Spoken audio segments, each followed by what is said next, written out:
So I paid for the best timing spot here. I'm kidding. No, actually it is one of the best because you're all full, you've had a good lunch, and you're not falling asleep, right? So we have 1 hour, and then the next speaker has the challenge, right? So welcome back. Jeff Turnbow, I'm from Arkansas.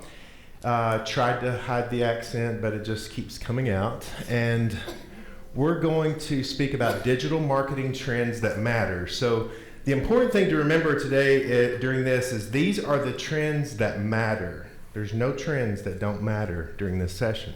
So that's good news, right? The other thing is we're going to throw this all around the room. Aaron just hates me for this, but I love this thing and I love to toss it around.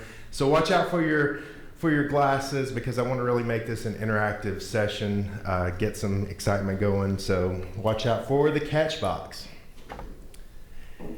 And before we get started, I have a nice little video here for you. So we'll play that. Hopefully. Let's try that again.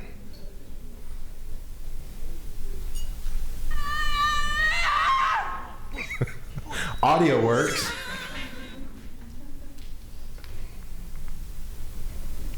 Help.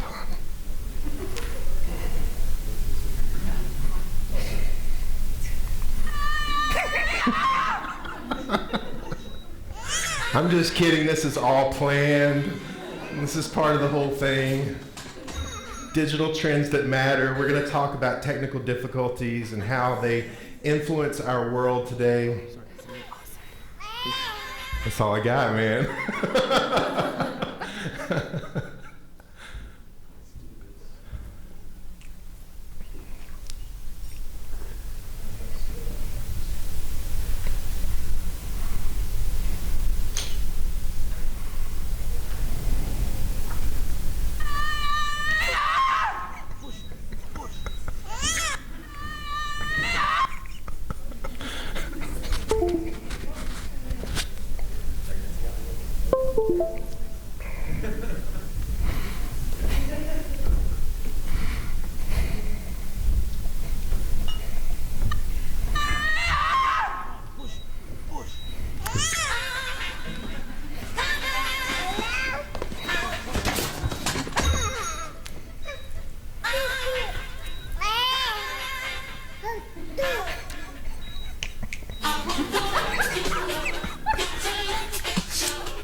So here's what I've learned in digital marketing conferences. If you make people laugh and show babies, you get to be the best speaker at the conference.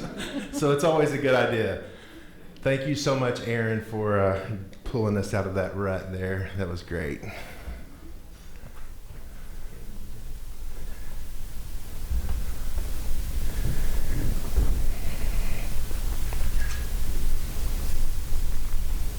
Here we go. All right, so there should be a picture of Matt. Yeah, okay, so digital trends of 2019. What's interesting about this, I think, from just being in the back watching the speakers earlier, is that there's a cohesiveness to this conference, obviously. And so some of the things that we've talked about, we're going to dive into those a little bit deeper. We're going to tie those into some new subject matters that haven't been discussed yet. And then you're going to hear from those speakers probably later on this afternoon or tomorrow, which just kind of makes everything work better together. And just so you don't have to hear me talk during this session, we have some experts in the room that are going to come on up. So we'll have Matt McAllister, Vice President of Marketing with Loop Commerce right here from the city. Absolutely. Thanks for being here, Matt. Thanks for having me, everybody. Nice LinkedIn photo there. We have the trend that matters. That's right. Christy Huggins, we have her. She's also from the city. She's Senior Channel Marketing Manager with Eventbrite. Please give her a round of applause. And then we have the cash box. So don't forget about the cash box. So we'll jump right in with the top 10 trends for 2019. Some of these we'll talk a little bit more in depth with. Some will, kind of move on past them if we've already discussed this. But the key here is for you to stay involved during this entire time. I kind of look at this as you're also part of the panel. So feel free to ask for the box and ask a question and have a conversation with everyone involved. So, and I like that video because digital is so native to us right now. I think that was kind of one of the coolest things there that I got from that. But data privacy is something I don't think we've really touched on yet so far this morning with the conference. And obviously it's so critical, and I want to kind of toss it over to Christy to kind of talk a little bit about Eventbrite and what you guys are doing in terms of data privacy. Yeah, absolutely. So data privacy is obviously something that we think about a lot as a company when we're talking about transactions on our platform and processing millions of tickets every year. But from a marketing perspective, it's also a huge part of our strategy and something we're thinking about a lot. We are a global marketing team. We're producing content marketing across the globe, and that relies heavily on forms, collecting people's personal data. So that's something that we are thinking about a lot as far as our obviously GDPR implementation globally. If you're just working in North America, it's not as much of an issue now, but we know that the California privacy laws are coming too. So it's becoming more a part of our daily lives as marketers. And I think of it in two primary ways. One, there's the internal, structural, how do we actually process this internally as a company? And I think the key to that truly is understanding the rule as a marketer, understanding those laws, and not relying just on your legal team to provide that guidance, because the legal team understands the laws. They don't understand marketing pixels, they don't understand forms, they don't necessarily understand the way that we're processing that data. So we found that while our legal team is fantastic and they're on top of it, they don't always really understand exactly what we're doing on a day-to-day basis. So if we rely on them just to tell us what we can and can't do, we're probably going to miss the mark, and we're probably not going to be able to optimize the things we want to do. We're going to err on the side of caution and not be able to do as much. So we've really focused on making sure we have internal, specifically GDPR, but privacy compliance champions in our org, so that there's someone on each team that truly understands what's going on and really can relate that to their area of expertise rather than it just coming down from legal. So internally, that's a big focus for us, is really understanding the rules. From an external standpoint, it's that transparency. How do you then convey to your users, to your attendees, your organizers, whatever it is at your company, how you're using their data, whether that's just through a privacy policy link, whether that's through over communicating. We're looking at some tests on our forms right now, and we've read some research that implies that if we actually tell people proactively we won't sell or use your data, they're more likely to give us their information. And that's not something that's required by GDPR, but that's something that where we can see through that transparency and being more open with people, we actually can achieve our goals better. So it's a mix of that internal understanding for us, and then externally how transparent we are, how explicit we are with what we're doing with that data. And I think we take a step back, and data privacy is obviously a huge term, a huge thing that all of us marketers, legal, are thinking about. Mm-hmm. A digital trend, the digital technology we have access to, yes, there's two sides. It's allowed us to reach more people, and that's fantastic. We have access to more people than we've ever had. The other side, I think, is what I'm really interested in tracking, how we as marketers use this digital world, is how do we become better humans? How do we use our digital technology, the digital tools we have that many of us are probably native at, to actually maybe market less, but be more relevant in the cases where we are marketing? And data privacy is a huge component of that. How do we protect the humans that we market to? How do we be the voices in our companies that are fighting for the human experience? And while data privacy maybe isn't what the average consumer is thinking about every day, I love that you're putting language in your forms that tells you we're thinking about you, even if you don't know we're thinking about you. So that across all of these 10 trends, my infatuation, what I'm really interested in talking about is how do we actually take what we can do and ask if we should do it? And how do the brands who decide we are going to treat humans the right way, we are going to only talk to them if we can truly solve their problems, how do those brands succeed over the brands who are diving into digital just because they can get in front of more eyeballs than ever? Yeah, good stuff. How many of you are not from California? Just curious. So I'm not sure if you're aware, but California passed probably the strictest data privacy laws. I think June of last year, and those they go into effect, I think, in 2020. So something I Googled last night and kind of enjoyed reading, and I would suggest that we all kind of get up to speed on that, because I think there's like 30 states now that are kind of leaning on that as their model of how to enforce data privacy laws. So I always like to kind of find someone in the medical field and find out what they're doing as far as data privacy. Anyone here possibly from data, or you just have a general question? Okay. In the medical field. Oh, great. So I work for a company out of Denver called Cochlear Americas. It's a medical device company. We fit cochlear implants. We don't ourselves. We work with our global partners. Our headquarters are in Sydney, Australia. So we are a global company. So GDPR is a huge component of how we set up our systems and all that. I also happen to be a clinical doctor in audiology. So I used to fit these devices on people in the clinics themselves. So I'm very familiar with HIPAA and data privacy in general. So within the medical device company, this is not a new thing, but within the data, within the marketing space, this is pretty new in terms of how we're having to treat our data, what data we can keep and all that. So what are you doing differently prior to GDPR versus what you're doing now? More recently, we've had to update all of our forms on our website. Our major control, what we here in the US, we manage Canada and the United States. So we had to kind of change how our forms are set up on the front end to, implicit opt-out versus not, those kind of things. So we had to kind of do a lot of front end work. How long we can store our data as well. So we kind of have to purge it, particularly the data sitting in our marketing automation system in Marketo. So we kind of have to get rid of that because Marketo is a global instance in our case, so everybody's using it. So things like that, where we have to kind of treat things differently. We've been keeping an eye on California as well, and that'll probably be the standard. Even though it's just California, we'll use it across the U.S. as well going forward. That's good. And back to Christy on the Eventbrite.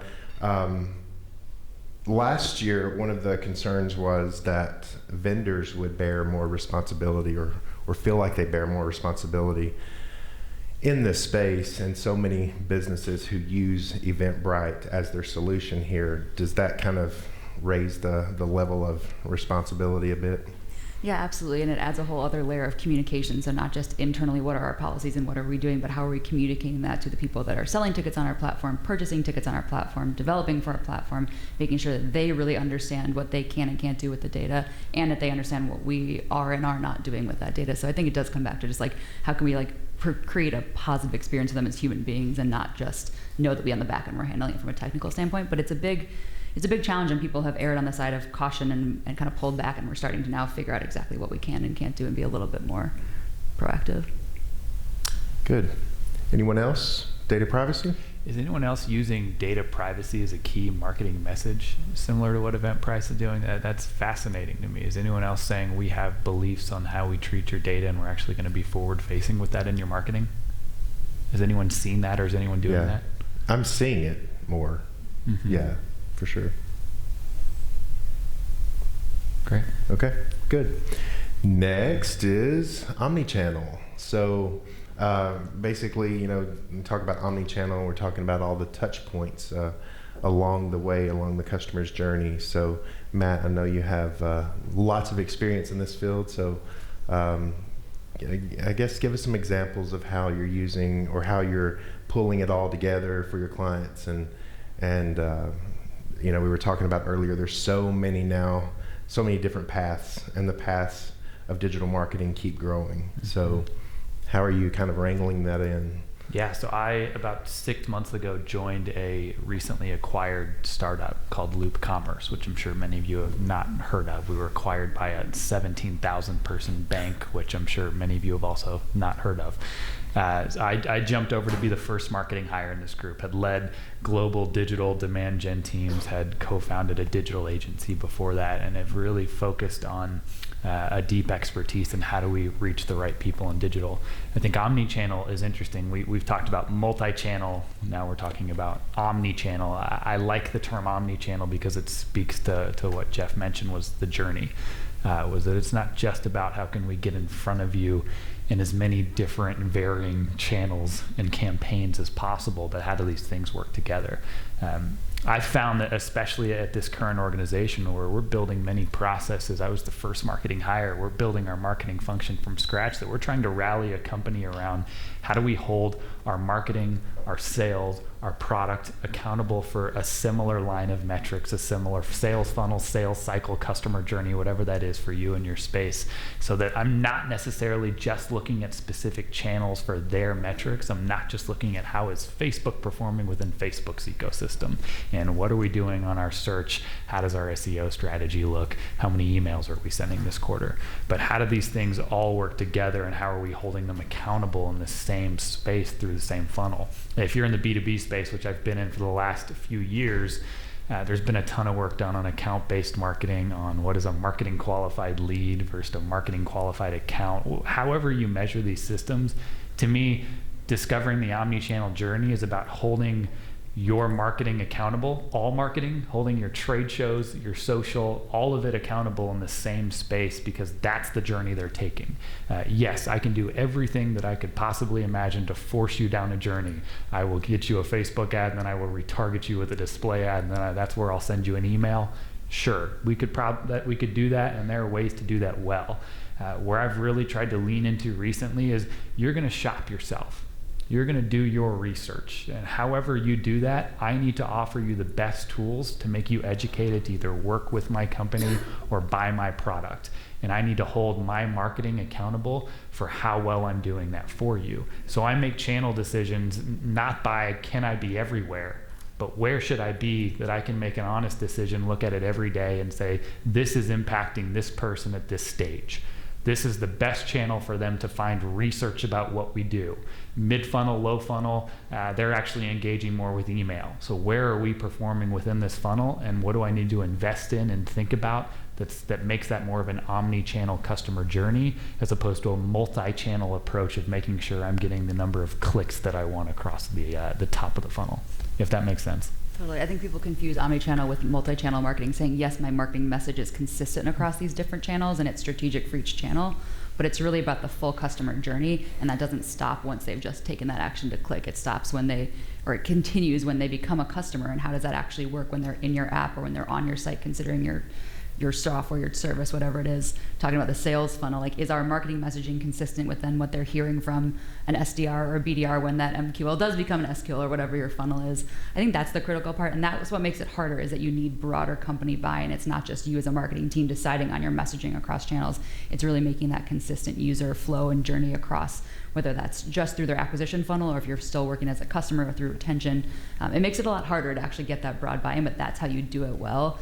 If you look at examples of this, Disney comes up as the top the top company every single time, because they have that full buy-in. Their experience on their site is amazing. Their app, down to their physical hardware, they've released some kind of wristband now that you can use it in all of their parks. It can basically do everything you could possibly need, and it integrates with their site, their app, everything that you've purchased through there. And it's really a full journey for that user, and it works well because of that, not because just their marketing channels were consistent and great, and then they lost you on the actual product. Yeah, because do you want to see the same message across every channel if you're an individual, a human shopping or interested in something, or do you want to be given the information that you want at that time? Now, the hard part of that is recognizing where individuals are in their journey. That's tough. Obviously, there's technology that's being built to help us with that, but I think you hit it right on the head. It's not necessarily anymore about being consistent across all of it. It's about delivering the experience that those humans need and where they sit with you in their journey along with your path. Good stuff. Yeah, it kind of ties into the speaker from Cisco this morning, kind of handled the whole journey process. So any questions specific to that? Oh, So tying it back to that last topic of data privacy, how do you see that the tracking around all this is impacted by whatever data privacy laws or what they end up looking like in 2020? Like cross-device tracking. that's good. That will always be the tough part of what we do. I think in my world, I'm in B2B software. So I am looking at individuals, yes, amongst groups of accounts that we know are qualified to work with us, or more importantly, that we think we actually solve their problems. And the most basic thing we've done over the last 6 months is stand up a customer journey sales cycle that all of us can get behind. And that's a pretty standard, easy way to track people and where they're coming from. The more difficult part is then how do I measure success as a marketer within each stage of that funnel? Is that multi-touch attribution? Is that last touch to specific stages of the funnel? There's a million ways. We could talk about attribution for another 3 hours in another session. But yes, the actual act of tracking individuals will get harder. And I think that's a trend to look out for, but I don't have a great answer for you on how we're doing it as a younger organization. Yeah, and I can tell that even some of the largest brands haven't figured it out yet. I mean, many of you can attest to this. You're already surfing around different sites, and so you get the pop-up that says we're tracking you, and then you go to the next point, next touch point, and it's like, oh, we're tracking you. And so every touch point, it's like you're getting that constant message of we're tracking you because it's required, or we feel like we need to be prepared for that. At least going ahead and putting the information out there that, being, forward with the messaging. But it is getting annoying. So it's like, at what point does that stop? And if they're touching the same brand, do they still need to get at each touch point that data privacy message? So I think that's something we have to figure out. Predictive analytics is a pretty interesting thing to keep your eye on right now. I think I've really been interested in how we're targeting not just off our ideal customer profile, who we say we should work with, but who's actually shopping for us. And in a lot of cases, that's done at the account level or at a company level. So we get away from the tracking individuals and then use our own databases to be able to drill into who we should actually talk to. But being able to decide who we talk to, how we talk to them, and when we talk to them based on where either their company or their department sits in their shopping process based on what we sell has been an interesting way for us to track journey without necessarily having to cookie every single individual. Good. So, enjoyed the email session this morning. I don't know if he's in here. It was a very good session, and I was thinking as I was going to all the tourist destinations here. I took a couple of days to kind of see some different sites, and had to make it over to the mall. And walking out of Saks, Fifth, I'm sitting down to eat lunch, and I get an email from Saks. Don't forget today's sale in the men's department, which was so timely and personalized for me. So when it comes to personalization, how many of you are really working to incorporate that already into your marketing? Yes, hopefully everyone, right? So why don't we start with you this time instead of the panel, and who wants to talk about what they're doing? Yeah, I just have a question about that example that you gave. Yeah. You sat down to eat lunch, and you got that email from Saks. Did you like that? I did. You found that to be useful. I went back, actually. Yeah. Oh, okay. Yeah. Do you think that sentiment is held by a large enough segment of the population to make that a best practice? Really overtly letting people know that you're tracking them geographically? So I think the general public is getting much more aware of that. I don't know about, certainly for banner ads. I think pretty much everyone realizes now that the stalking ads are out there. But from the email, I don't feel like it's really, like he was saying, when he said email is sexy again, I was like, really? And then as he talked, I was like, actually, I think it is, because I don't think that most realize that people are using, I can't think of what it is now, but the alerts that can signal when you're walking in and out of a mall, or when you're passing by a mall. geo-targeting, but that's not really what I'm talking about. It's I'm sorry? The beacons. Beacons, that's it, yes. I don't think beacon technology is really out in the general public right now, and I'm sure that's what they were using, or I'm pretty sure that and geo-targeting or fencing. But so from that standpoint, I don't really think it's top of mind to the general public. So I don't know. What are your thoughts on that? Well, I'm curious, in your specific case, was Yeah. it interesting because they offered you a sale? Yes. Or was it interesting if they would have just said, hey, thanks for coming, please come back sometime soon? Would it have been the same experience if they didn't offer something useful for you? Well, it was timely. I was looking for some shoes. They were expensive, and there was a discount. Yeah. So Yes, it's that added value, not just the personal relevance, timely, Not just an impression. added value. I mean, everything was there. Yeah, but I think there's a lot of talk of that, like people like to say, I feel like it's trending now to say that personalization is overly creepy and people are taking it to the extreme, but at the same time, like, I don't fully buy that. I think people No. like that for the most part. Yes, there's a way to cross the line, but if I'm scrolling through Instagram and I see an ad that's even like a little bit unrelated to me, I'm a little shocked these days. I'm kind of like, Yes. why did they think, what did I like that they thought that this should show up my feed? So I think we're starting to expect that more. So yes, there is a certain line that you can cross, but I think it's becoming the baseline expectation that if you're going to serve media to me pretty much on any platform, it should be somewhat, really, I mean, pretty relevant to me. And I think people are starting to want that. Absolutely. Can I ask a quick follow-up question? Sure. When you're scrolling through Instagram and you come across an ad that you feel like you're not sure why that was targeted to you, do you feel like you notice that ad more than the ads that are targeted to you in your feed? I think now that I'm in marketing, yes. I think previously I would have kind of scrolled past it and it wouldn't have caught my attention as much. Now I'm thinking like, what did I click on, or what did I like, or what, like I want to know the back end, what drove them to target me, or I'm just wondering if they have poor ad targeting in general.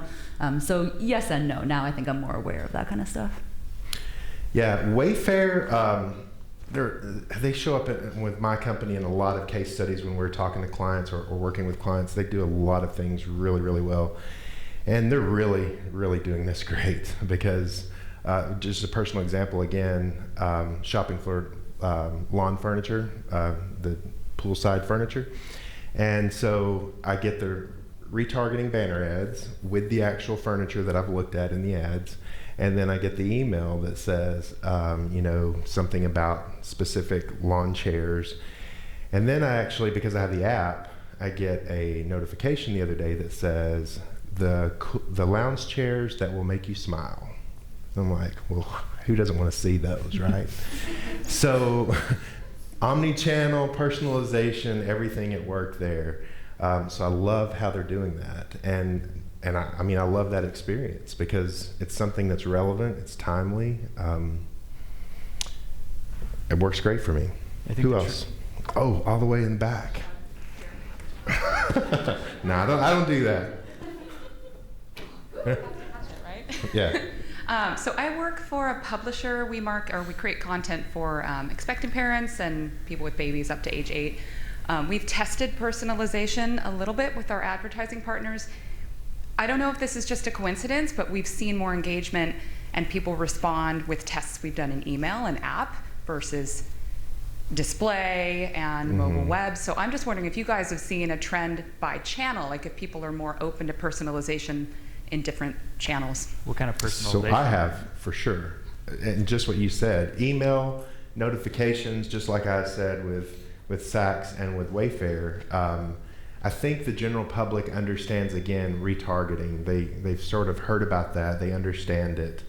I don't think they really understand beacon technology, geographic targeting, those kinds of things. And I think as they become more aware, then those channels or those tactics could become less effective. I'm not sure, but I think it definitely goes to your results. And in the email talk that we had this morning, you know, everything he was talking about in relationship to personalization, the open rates went up. So I don't know.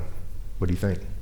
Yeah, we've definitely seen, I think as a whole, you compare display to almost any other channel, and display is, we've kind of taught the general public to ignore that channel, even if it says my name on it.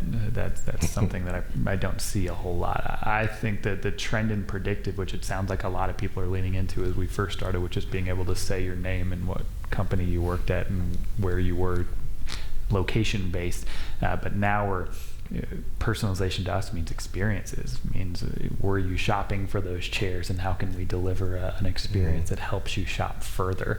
That location is interesting. I haven't heard of one kicking off as quickly as you walking out of the store at Saks. I don't know why they didn't send it to you while you were in the store, but I think yes. And maybe they did, Potentially. in all fairness. I just saw it when I left the store. But we work with a lot of retailers at our company. We sell software that retailers purchase, and they are fascinating what they do with personalization, because they have enough data to know what you're shopping for, where you're at, why you're shopping for this item, and largely they're seeing more success with email than anything else. I don't think any of them have yet decided we're going to turn off retargeting and display. Retargeting is always tempting. We know we see that increase in engagement once it's a retargeting ad versus a cold display ad, but I think email is one that I can guarantee will at the very least be seen, maybe not be, it could be ignored.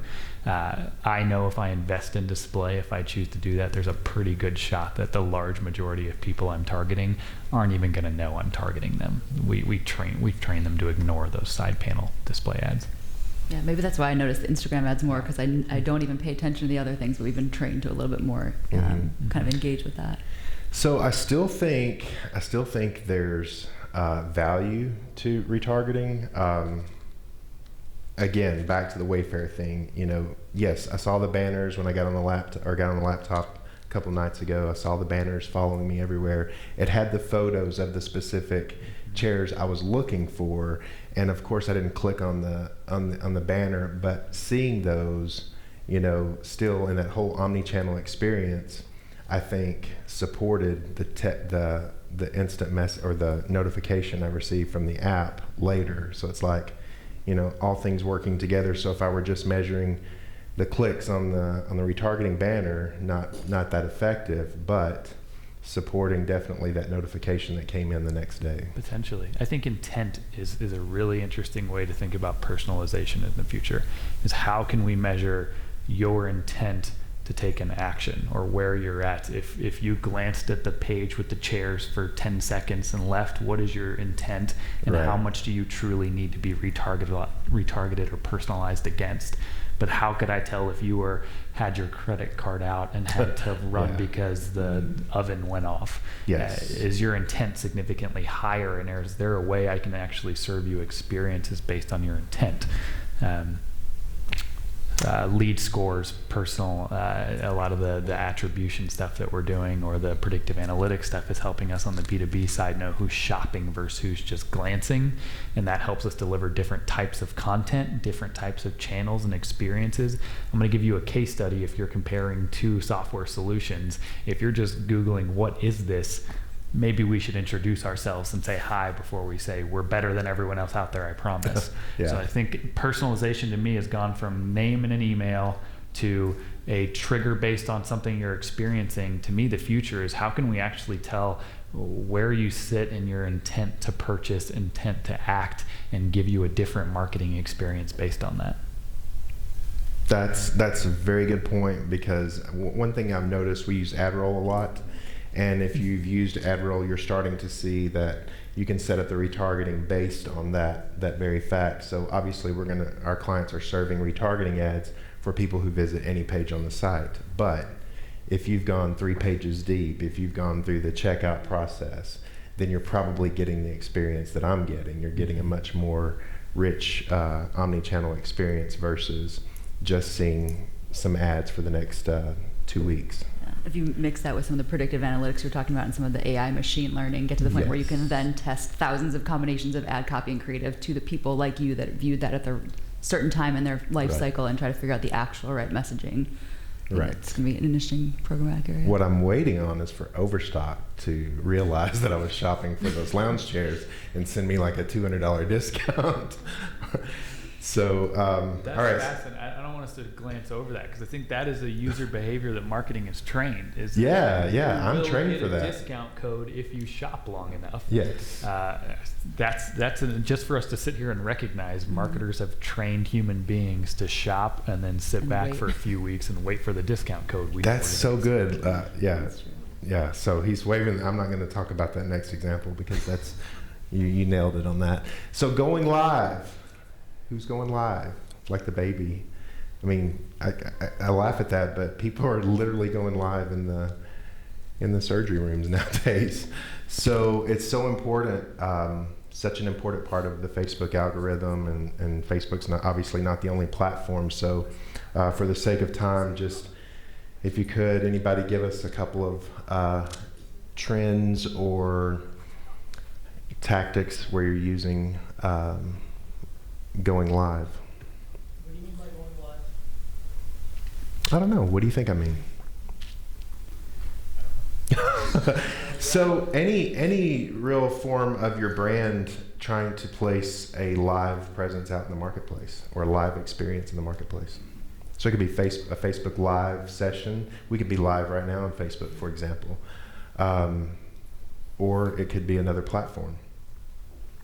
One of the trends that we're seeing at Eventbrite is that people, it might be kind of counterintuitive, but they are going live from their events to promote future attendance. So their live stream did a survey, and it's something along the lines of people are 67% more likely to attend an event the following year after viewing a live stream of it the previous year. So it might seem counterintuitive to give away your event for free when you're trying to get people there in person. We're seeing that as a trend, that people are using that as a marketing tool and a marketing tactic to get people there in the future. I think that applies to a lot of different businesses, whether you're a true live event or if there's other things like giving people that taste of what you're trying to sell them can be incredibly valuable, and it's becoming easier and easier because literally anyone in this room can put together a pretty decent quality Facebook live stream with your phone and a really good quality live stream with a couple $100 more investment in tools. So absolutely. And it goes to that stat back again to the email session where, customer experience now is everything, and it can even be more valuable than the discount or the offer. So if you can show a great experience at your event, then people want to come back.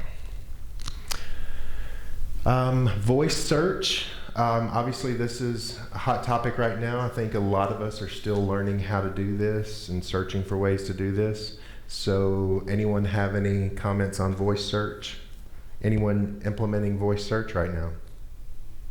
Yes, I heard someone say yes. Please raise your hand. Okay, no? Video marketing, I think we kind of touched on that a little bit. That's obviously going to remain a trend, as I think it's now 50 to 60% of all content is going to be video in the next year. AI solutions. I know for me, AI and chatbots, we're all over that right now. As far as AI solutions, you guys have any comments on that? I think chatbots are interesting. I've used and consulted with a lot of groups who are using a Drift intercom, any one of those chatbots.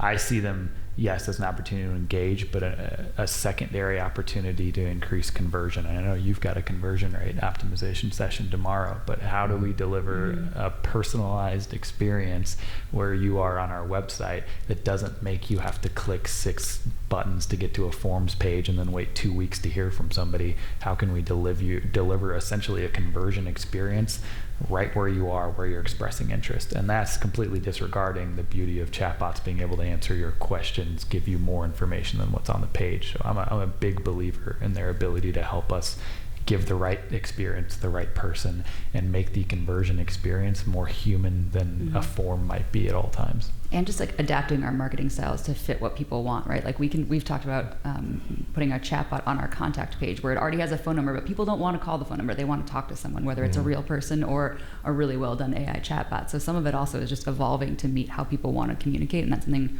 we're thinking about a lot. I feel like we're pretty early on in that, but there's a lot of opportunity there, which is exciting. We put it on our demo page and even said, skip the demo form, do this, it's easier. So we're almost combating our own form in many cases just because we acknowledge that it might be a better experience for you.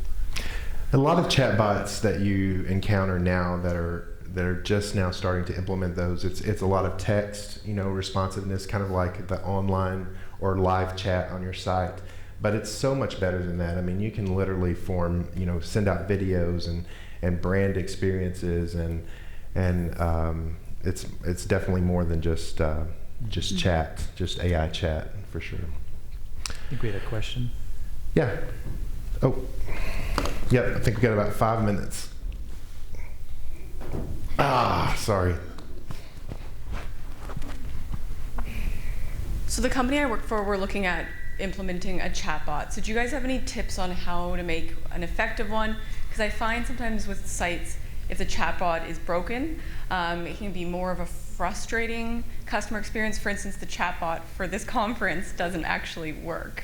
So, so how do you make, what are some tips on making a chatbot that doesn't frustrate people? Yeah, I think you've got to clearly know your boundaries as far as what you want this chatbot to do, and it needs to upfront tell you what those boundaries are. There is nothing more obnoxious than asking a question that can't be answered, or you don't have a response that says, I can't answer this question. So yes, AI is great. You're still going to build this thing. I mean, you're still going to give it the frameworks of what it answers, what it does. I'm a big fan of, in the first statement of a bot greeting, someone saying, hey, here's what I'm here to do. Here's what I can help you with.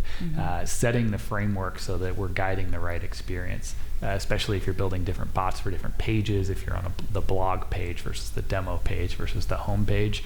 The more you can make it very clear, here's what I'm capable of doing and not doing. And even more importantly, if they're not capable of doing something, how quickly can you pass them to a human that can do that? Yep, that's very effective.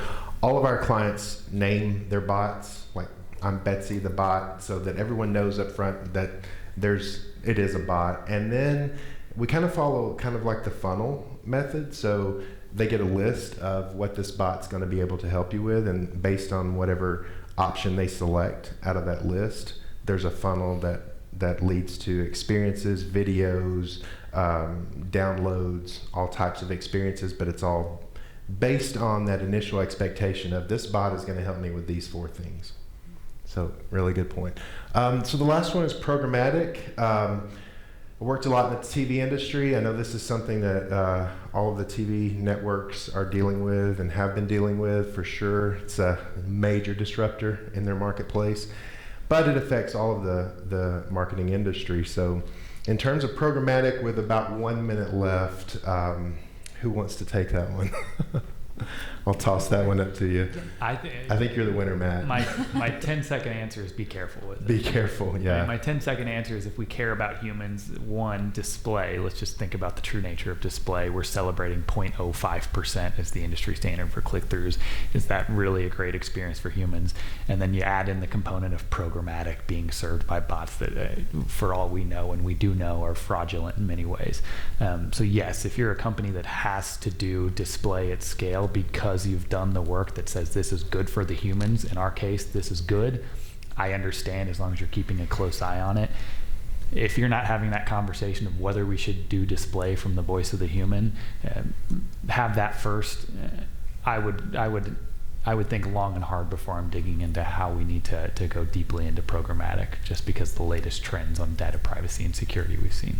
Absolutely. And I'll just end with that by wrapping up by saying last year a top trend was to adopt AI yet be human. And so I think that kind of summarizes what he just said. Use AI, use programmatic as a technology and as a supporting system, but you got to incorporate that human element for sure. We might have one question if anyone has a question. Otherwise, we're going to move on. All right. Thank you so much. Thank you to our panelists. We appreciate your time, and thank you for being here.